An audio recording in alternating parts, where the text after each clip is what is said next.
오늘은 노아에게 임한 복음이라는 제목으로 우리 함께 말씀을 나누도록 하겠습니다. 성도님들, 성경의 유명한 인물이죠. 노아라는 인물에 대해서 이렇게 인물이라는 이름을 들으면 여러분들 어떤 생각이 드십니까? 노아하면 어떤 기억이 있으세요? 제일 첫 번째로 우리가 방주를 지은 인물이다. 믿음으로 방주를 지은 인물 노아다. 이렇게 알고 있고, 또 오늘 말씀 9절을 보시면 9절의 말씀처럼 노아는 의인이고 당세의 완전한 자다. 그리고 하나님과 동행한 자다. 이런 타이틀을 우리 마음속에 많이 가지고 있을 줄로 믿습니다. 우리가 노아에 대해서 이렇게 많은 기억을 하고 있지만 정작 이것이 부족한 것 같아요. 무엇이 부족하냐면 노아를 이렇게 만드신 하나님이 어떤 분이신가에 대해서는 약간 부족한 것 같습니다. 노아가 이렇게 완전하고 의인이고 또 이렇게 하나님과 동행할 수 있는 삶을 살 수 있었던 것은 단순히 노아의 실력으로 된 것이 아니라 그 배후에 누가 있었기 때문입니까? 하나님이 함께 하셨기 때문입니다. 오늘은 우리가 하나님께서 노아에게 어떻게 역사를 하시고 또 노아를 어떻게 이끌어 가시는지 그런 관점으로 오늘 말씀을 좀 들으셨으면 좋겠습니다. 자, 그래서 우리가 먼저 족보를 좀 확인할 것인데요. 앞에 문맥을 좀 보시면은 족보가 나옵니다. 5장과 4장 후반부에 보시면 족보가 나오는데요. 먼저 4장 끝부분에 보시면은 가인의 족보가 나옵니다. 가인의 족보가 나오고, 또 5장에는 아담의 족보가 나오죠. 아담의 족보가 나옵니다. 가인의 족보는 무엇을 상징할까요? 죄악이 가득한 그런 죄의 후손들, 이렇게 가리키고 있겠죠. 그러나 아담의 족보는 하나님의 자손들이라는 그런 관점으로 우리가 보시면 됩니다. 그런데 특징적인 게 있어요. 이렇게 말씀을 보시면은 그냥 우리가 이렇게 쉽게 많이 넘어가잖아요. 왜냐하면 뭐 누가 누구를 낳고 누가 누구를 낳고 하다 보니까 이게 그냥 낳았나 보다 하고 그냥 쭉 넘어가기 마련인데, 실질적으로 제가 히브리어를 잘해서 이런 말을 하는 건 아니고 히브리어 성경을 보면 좀 다르게 기록되어 있습니다. 이 가인의 족보를 보면은요, 이 나타라는 단어가 그냥 뭐 이렇게 능동형으로 쓰여져 있어요. 뭐 문법 시간은 아닌데 이게 중요하기 때문에 말씀을 드리는 거예요. 능동형이라는 건 뭐냐면 가인이 그냥 낳았다는 거예요. 가인의 힘으로 낳았다. 그런데 5장에 보시면은 이 낳았다라는 단어가 그 동사의 형태가 달라요. 근데 한글 번역이 왜 이렇게 됐냐? 이 히브리어 동사가 우리나라에 없는 형태거든요. 히브리어에 보면 사역동사라고 있어요, 여러분. 그러니까 이걸 굳이 해석을 하자면 낳게 하셨다 이렇게 하시면 돼요. 낳게 했다. 그러니까 5장의 아담의 족보에는 사역동사로 다 기록이 되어 있는 거예요. 그러니까 전혀 의도적인 것이죠. 같은 앞뒤 본문을 가지고 하나는 능동형으로 쓰고 하나는 사역동사로 썼단 말이에요. 누가 낳게 하셨다는 거예요, 여러분? 하나님이 낳게 하셨다는 거예요. 전혀 다른 얘기입니다. 그러니까 하나님이 예비하신 후손들이 나오게 됐더라라가 5장의 말씀이에요. 5장의 말씀인데, 여러분 거기에 또 누가 나옵니까? 아담의 후손 중에 오늘 인물인 노아가 기록되어 있죠. 28절 보세요. 28절, 29절 말씀 우리 함께 한번 읽어보겠습니다. 시작. 라멕은 이새의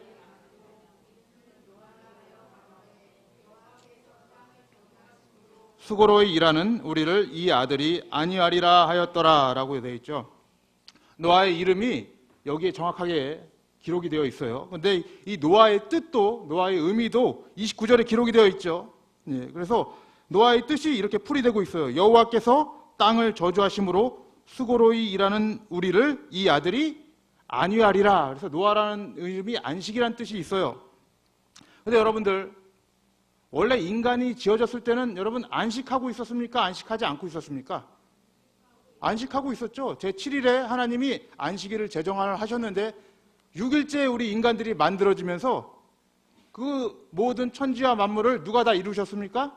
하나님이 이루셨어요. 하나님이 다 이루시고 우리는 어떤 존재일 수밖에 없었어요? 그냥 낳자마자 안식할 수 있는 존재였단 말이에요. 근데 이 안식이 왜 깨졌습니까, 여러분들? 우리가 잘 알다시피 죄로 말미암아 깨졌죠. 죄로 말미암아 이 안식이 깨졌는데, 그냥 이 안식만 깨졌을 뿐 아니라 이 인간만 저주받은 것이 아니라 무엇도 함께 저주받았습니까? 그때 땅도 함께 저주를 받았어요. 그래서 수고로이 일할 수밖에 없는 그런 존재가 된 것입니다. 그런 세상 가운데 하나님이 하나님의 자손들을 보내서 무엇을 하시고 싶으신 거예요? 안식을 주시고 싶은 거죠. 노아라는 이름이 그 뜻이 있는 것입니다. 괜히 그냥 편안하게 쉬어라 이런 게 아니라 저주받은 이 땅 가운데 진정한 안식이 무엇인지를 보여주기 위해서 누구를 파송하는 겁니까? 노아를 파송하는 거예요. 그러니까 이 라멕을 통해서 노아를 낳게 하신 것은 이 저주받은 땅에서 참 안식이 무엇인지를 보여주시려는 하나님의 계획이신 것이죠. 그러면 오늘 본문 1, 2절을 한번 보시면서 하나님이 왜 이 땅을 저주할 수밖에 없는가?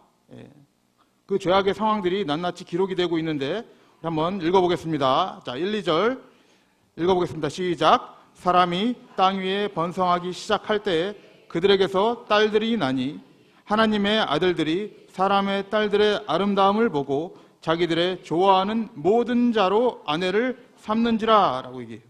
1, 2절 보면 남자와 여자가 등장하고 있죠. 여자는 딸이라고 이렇게 기록이 되어 있는데 누구의 딸이라고 되어 있어요? 사람의 딸이다. 그럼 아들은 하나님의 아들들이다 이렇게 되어 있죠. 그래서 이 사람의 딸이 누구고 하나님의 아들들이 누구냐, 이것에 대해서 이제 많은 의견들이 있는데요.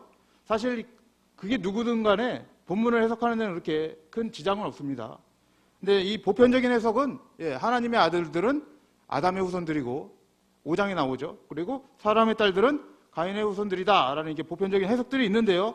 뭐 그것이 어떤 것이든 오늘 본문은 그런 걸 얘기를 하고 있는 거예요. 모든 자들이 다 하나님의 아들이든 사람의 딸들이든 다 죄악으로 관여하게 되었다를 얘기를 하고 있는 거예요. 하나님의 아들들이 어떤 죄악을 범하는지 2절에 기록되어 있죠. 하나님의 아들들이 사람의 딸들의 아름다움을 보고 자기들의 좋아하는 모든 자로 아내를 삼았다라고 얘기하죠. 이렇게 보시면 이제 여성분들이 역시 남자는 다 똑같다. 외모만 본다. 이렇게 생각하실 수 있는데 오늘 이 말씀은 여러분 이 아름다움이라는 뜻은요. 창세기 1장에 나와 있는 하나님이 보시기에 좋았더라. 이 토브라는 단어랑 똑같은 단어예요. 이게 선하다 이런 뜻인데요. 그러니까 자기들의 소견에 보기에 옳은 대로 선한 대로 누구를 삼았다는 거예요? 아내를 삼았다고 얘기하는 것입니다. 2절에. 그러니까 자신들이 어느 위치에 있었다는 걸 얘기하고 있는 거예요? 하나님의 위치에 있었다는 걸 얘기를 하고 있는 것입니다. 지금. 그래서 이들을 가리켜서 하나님이 어떻게 표현하고 있는지 3절 말씀 한번 보겠습니다. 3절 제가 읽어드릴게요. 여호와께서 가라사대 나의 신이 영원히 사람과 함께하지 아니하리니 이는 그들이 육체가 됨이라. 그러나 그들의 날은 120년이 되리라 하시니라 라고 되어 있죠. 3절을 보시면 하나님의 신이 영원히 사람과 함께하지 않는다라고 얘기합니다. 이 개역개정을 보면 제가 아까 개역개정으로 잘못 읽어드렸는데 거기는 하나님의 영으로 기록이 되어 있죠. 이 사실은 이제 영이라는 단어가 좀 더 정확한 번역입니다. 번역인데 하나님의 영이 사람과 함께하지 않는다는데 언제까지? 영원히 함께하지 않는데요. 근데 여러분 이게 의문이 생기죠. 지금 우리에게는 하나님의 영이 함께하고 있습니까? 안 하고 있습니까? 함께하고 있는데 왜 영원히 하지 않는다고 기록을 했을까요? 여기 번역이 관사를 빼먹어서 그래요. 여기 보면 이런 사람들과 그런 사람들과 함께하지 않는다 이런 말입니다. 관사가 정확하게 기록이 되어 있는데 관사가 기록되어 있다는 건 그라는 단어가 기록되어 있는 건 특정 인물을 지정을 하는 거예요. 근데 그런 인물들이 누구예요? 지금 2절에 기록된 그런 사람들이죠. 자기가 하나님의 위치에서 자기의 소견에 오른 대로 딸들을 아내들을 취했던 그 사람들을 얘기를 하고 있는 것이에요. 근데 그들과 함께하지 않는데 이들이 어떤 자들이라는 거예요? 육체다라고 얘기하죠. 여러분 육체다. 육체가 뭘까요? 자, 로마서 8장 9절에 보면 이런 말씀이 있습니다. 한번 스크린을 띄워주시면 함께 읽어보겠습니다. 시작. 만일 너희 속에 하나님의 영이 거하시면 너희가 육신에 있지 아니하고 영에 있나니 누구든지 그리스도의 영이 없으면 그리스도의 사람이 아니라. 이 구절 좀 띄워주세요. 계속. 자, 우리 속에 하나님의 영이 거하시면 우리가 어디에 있지 않대요? 육신에 있지 않대요. 이 단어가 정확하게 히브리어 육체를 헬라어로 번역한 겁니다. 육신이라는 단어가 뭐가 없기 때문에 육신이 될 수밖에 없다는 거예요? 하나님의 영이 없기 때문에 영에 있을 수가 없다는 거예요.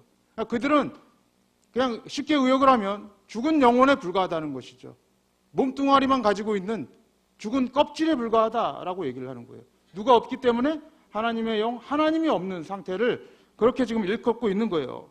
그래서 이런 사람들 오늘 본문으로 돌아오시면 4절 말씀에 뭐라고 기록이 되어 있냐면 당시의 땅에 네피림이 있었고 그 후에도 하나님의 아들들이 사람의 딸들을 취하여 자식을 낳았으니 그들이 용사라 고대의 유명한 사람들이었더라 라고 얘기하죠.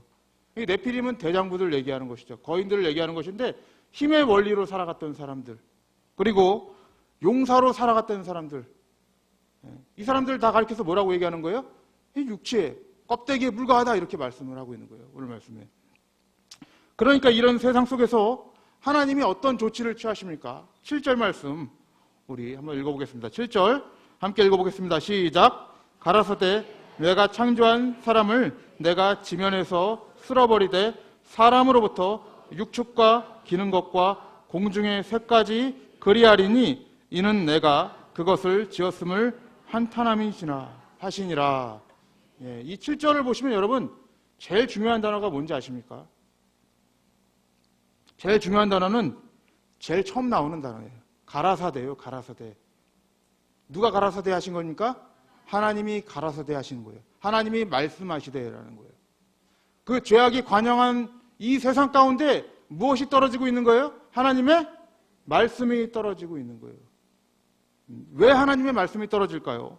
7절 말씀 한번 보시면은 하나님이 뭐라고 말씀하시냐면 사람을 지면에서 쓸어버리는데 육축에 기는 것까지 또 공중의 새까지 전부 다 쓸어버리겠다고 하십니다. 심판을 말씀하시는 것이죠. 네, 이런 심판의 메시지를 보면은 이 성도님들 가운데서도 마음속에 뭐가 있어요? 약간 불편함들이 있죠. 하나님께서 왜 이렇게 잔인하실까? 네. 그럼 제가 이런 질문을 한번 해볼게요. 사람의 실력으로 이렇게 네피림으로 용사로 살아가지 않습니까? 자기가 하나님 되어 살아가고 있는 이 세상 가운데 사람이 스스로 돌이켜서 하나님을 다시 믿을 수 있는 실력자가 있습니까, 여러분들? 아무도 없어요, 여러분들. 자기가 꼭대기에 올라가려고 하면 사람들은 그 꼭대기로 더 올라가려고 하는 습성이 있죠. 절대로 스스로 돌이킬 수가 없는 거예요. 그런 세상 가운데 하나님께서 말씀을 하시는 거예요. 왜 말씀하실까요, 그러면 여러분들? 심판만을 위한 메시지가 아니라는 거예요. 이 메시지는 이들이 하나님의 말씀을 듣고 경각심을 갖고 어떻게 하라는 거예요? 다시 하나님께로 돌이키라고 말씀하시는 것입니다. 회개의 메시지가 함께 또 거룩의 메시지가 함께 전달되고 있는 거예요. 그냥 하나님께서 다 멸망시키겠다라는 그런 의지가 아닙니다. 왜 그러냐면 여러분들 3절 말씀 아까 제가 해석을 안 한 부분이 하나 있는데 3절 후반부에 보시면은 이 육체들의 날이 몇 년이 된다고 얘기를 해요? 120년이 된다라고 얘기합니다. 근데 이것도 해석이 좀 여러 가지가 있죠. 예. 어떤 신학자들은 이것이 인간의 수명이 120년으로 줄어들었다 이렇게 말씀하시는데 실질적으로 그 뒤에 후손들을 보면 120년 이상 사신 분들 굉장히 많습니다. 그러니까 그 해석보다는 더 좀 타당성 있는 해석이 뭐냐면 제가 지지하는 해석인데 이것은 심판의 유예 기간을 나타내는 것이죠. 하나님께서 즉시 심판하시는 것이 아니라 120년이라는 심판의 유예 기간을 두고 어떻게 하나님께서 그 죄악이 관영한 자손들을 돌아오게끔 만드시려는 하나님의 계획이 있었던 거예요. 이거는 여러분 제가 추측해서 해석하는 것이 아니라 자, 베드로전서 3장 20절을 보면은 신약에서 그렇게 해석을 하고 있어요. 자, 함께 한번 읽어보겠습니다. 시작.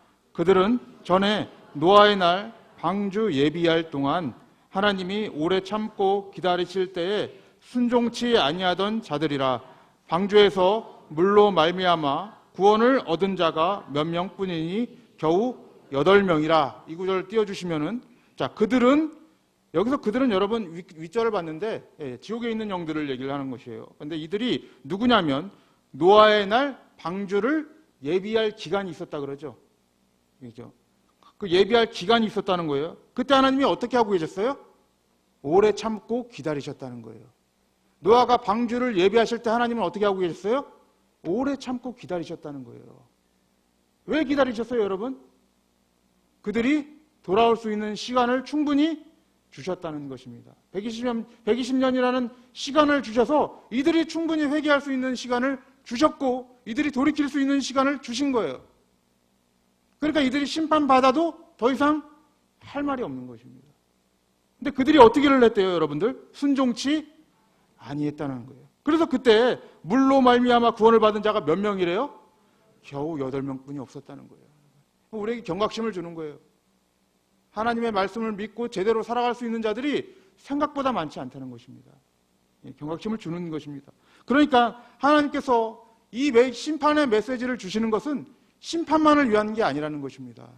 오래 참고 기다리시고 그들이 돌아오시기를 기다리시는 하나님의 긍휼의 마음이 구구절절 있다는 거예요, 여러분. 근데 이 말씀이 누구에게 들려진 것이에요? 노아에게 들려졌죠. 자, 오늘 말씀 8절 말씀 우리가 함께 한번 읽어볼게요. 시작. 그러나 노아는 여호와께 은혜를 입었더라 라고 얘기합니다. 노아가 당시에 의인이요 완전한 자, 하나님과 동행한 자가 되기 전에 뭘 입게 된 거예요? 하나님의 은혜를 입게 된 것입니다. 노아가 하나님의 은혜를 입은 것이에요.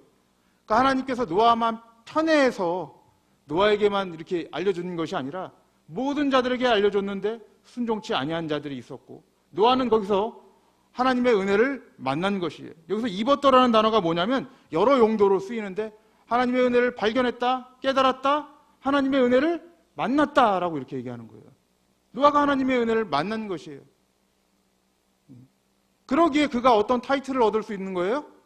의인이요, 당세의 완전한 자요, 또 하나님과 동행한 자라는 타이틀을 얻게 되는 것입니다. 그래서 여러분들 성경에서 이 믿음이라는 것, 구원이라는 것은요, 사람의 노력과 행위로 될 수 있는 게 아니에요. 의인이라는 것은 하나님의 노력과 사람의 노력과 사람의 행위로 이루어질 수 있는 것이 아닙니다. 성경에서 믿음은 어떻게 생겨난다고 해요? 로마서 10장에 보면 믿음은 들음에서 나고, 들음은 뭘 들어야 됩니까? 그리스도의 말씀으로 말미암다고 얘기합니다.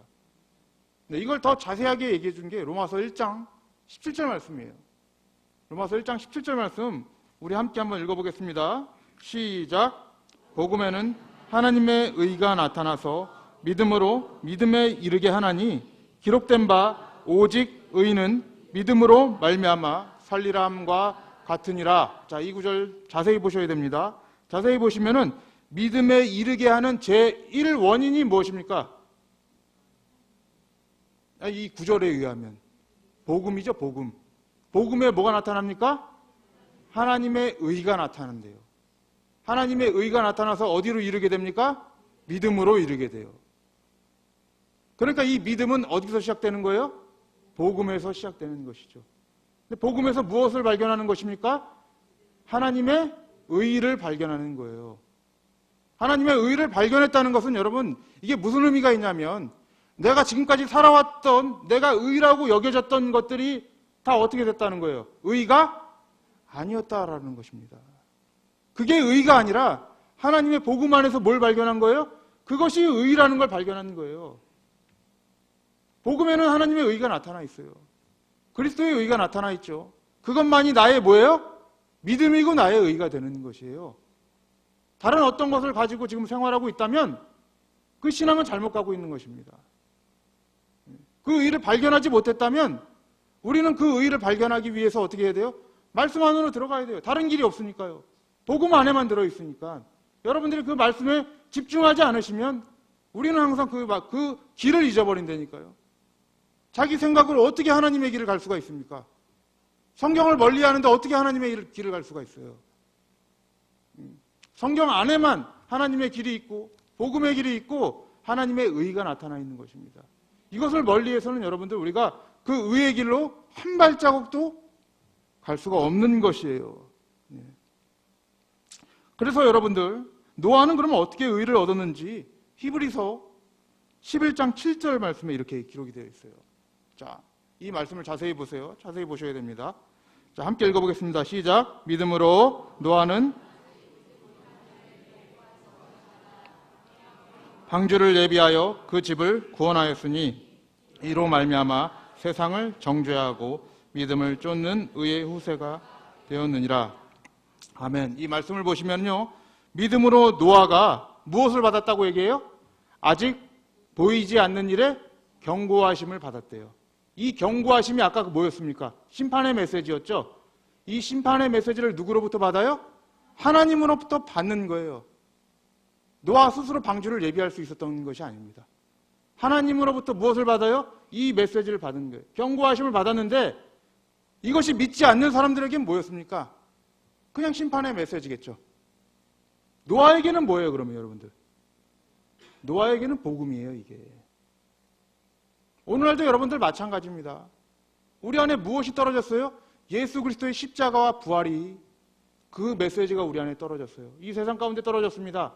그것을 믿는 자들에게는 뭐예요? 그것이 구원의 능력이고 그것이 우리의 소망과 희망이 되지 않습니까? 그런데 믿지 않는 사람들은 뭐예요? 미련한 것이고 거리끼는 것입니다. 전혀 그 말씀을 받지 못할 것이에요. 조롱하게 되는 것이에요.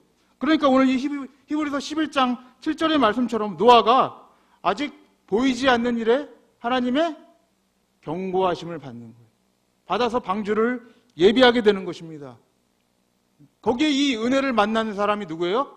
노아라는 것이에요. 이로 말미암아 세상을 정죄할 수 있었다라고 이렇게 얘기하고 있고, 믿음을 쫓는 의의 후사가 되고 있었다라고 이렇게 말씀하고 있는 것이에요. 그러니까 이 말씀을 경외하고 자신의 의로 받는 자들에게 지금도 우리도 노아와 같은 타이틀을 받을 수 있는 것이죠. 하나님의 말씀을 경외하는 자, 예수 그리스도의 말씀을 쫓아가는 자들에게 그 의인과 당세의 완전한 자라는 그런 타이틀을 하나님으로부터 인정을 받을 수 있는 것입니다. 그래서 9절 말씀 우리가 함께 한번 읽어보겠습니다. 시작. 노아의 사적은 이러하니라. 노아는 의인이요 당세의 완전한 자라. 그가 하나님과 동행하였으며 라고 얘기죠. 여기 노아의 이름 대신에 누가 들어가야 돼요? 이제는 내 이름이 들어가야 돼요, 여러분들. 내 이름이 들어가야 되는 거예요. 부끄럽죠? 의인이요 당세의 완전한 자 타이틀 들으려니까 너무 부끄럽죠? 근데 그렇지 않아요, 여러분. 복음은 그 능력이 있는 것이에요. 주홍 같은 우리의 죄를 사하여 주시고 모든 죄와 허물을 어떻게 해요? 예수 그리스도의 십자가의 보혈의 피로 말미암아 씻을 능력이 있는 것입니다. 그 복음 때문에 우리가 이 완전하다라는 타이틀을 얻을 수 있는 거예요. 그리고 이 복음과 함께 하나님과 동행하는 자다라는 그런 의미도, 그런 타이틀도 우리가 받을 수 있는 것입니다. 그러니까 이 120년이라는 이 심판의 유예기간이 주어졌을 때 노아가 어떤 삶을 살았겠습니까, 여러분들? 그냥 단순히 내 가족 구원받기 위해서, 나 구원받기 위해서 방주 지어야겠다 이렇게 살았을까요? 그렇지 않습니다, 여러분. 이것도 저의 추측이 아니라 성경에 기록이 되어 있거든요. 베드로후서 2장 5절을 보시면 노아가 어떻게 살았는지 이렇게 말씀하고 있습니다. 함께 한번 읽어볼게요. 시작. 옛 세상을 용서치 아니하고 오직 의를 전파하는 노아와 그 7 식구를 보존하시고 경건치 아니한 자들의 세상에 홍수를 내리셨으며, 이 말씀을 보시면 자, 노아가 뭐를 하며 살았다고 그래요? 오직 의를 전파했다고 얘기하죠.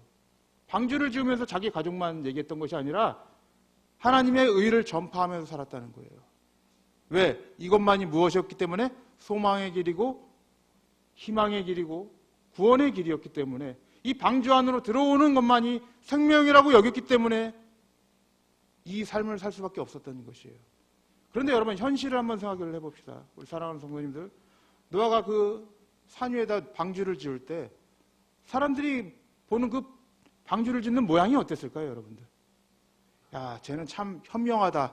120년 뒤의 일을 너무나도 잘 예언을 해서 너무 현명해서 방주를 짓고 있구나, 이렇게 생각하는 사람 몇 명이나 있었을까요? 아무도 없었겠죠. 하나님의 말씀을 듣는다는 것은, 하나님의 말씀을 따라간다는 것은 이것과 같은 거예요, 여러분들. 그렇게 생각보다 낭만적이지 않습니다. 어쩌면 외롭고 고독한 길일 수도 있어요. 오늘 교육자실에서 어느 목사님께서 예레미야서를 보시면서 예레미야가 참 외로웠겠다 이렇게 말씀하셨거든요. 그 생각에 저도 동의를 합니다. 복음의 길을 가는 건 외로운 길이에요, 여러분. 어쩌면 하나님이 있기 때문에 그 길을 버티는 것이지 세상 사람들이 볼 때는 이해할 수 없어요, 여러분. 예수님의 십자가를 얘기하고 구원의 희생을 얘기하면 사람들이 어느 정도 공감을 합니다. 왜냐하면 이거는 많은 사람들이 공감할 수 있는 얘기예요. 한 사람의 희생을 통해서 많은 사람들을 구원했다. 이거는 여러분 세상 사람들도 좋아할 얘기 아닙니까? 그런데 여러분 십자가가 아니라, 십자가뿐만 아니라 십자가와 함께 무엇을 전합니까? 부활도 전합니다. 부활의 얘기가 들어갔을 땐 여러분 태도가 바뀌어요. 이성적인 사람들에게 사람이 다시 부활했다? 뭐라고 조롱할 것 같아요, 여러분들? 아직도 그거 믿어? 이렇게 얘기합니다. 마치 마른 하늘에 방주 짓는 일이랑 똑같은 거예요. 근데 우리의 인생이 그렇단 말이에요. 하나님의 말씀 이거 하나 보고 어떻게 되는 거예요? 방주 짓게 되는 것입니다. 그리스도의 십자가와 부활의 복음을 듣고 방주 짓는 일을 하는 게 우리의 성도의 일이에요, 여러분. 세상이 인정해주지 않아도 이것이 나의 무엇이 되었기 때문에? 의가 되었기 때문에 그렇습니다. 다른 것이 의가 아니라 여러분 이 길이 우리의 의가 되는 거예요. 하나님의 복음이 의가 되는 것이에요. 누군가는 심판의 메시지만 누군가에게는, 믿는 자들에게는 구원의 능력이고 복음인 것입니다. 우리 성도님들 오늘 이 말씀을 들으시고 우리의 의가 되시는 하나님과 항상 동행하시고 하나님의 말씀 안에서 우리의 신앙을 잘 지켜가시길 바랍니다. 복음이 말하는 건 항상 하나님이 옳은가, 우리가 옳은가를 의미하고 있는 거예요. 오늘도 이 말씀 안에서 하나님의 신앙을 잘 지켜가셔서 의인이요 완전한 자로 살아가시는 우리 성도님들 되시기를 주님의 이름으로 축복합니다.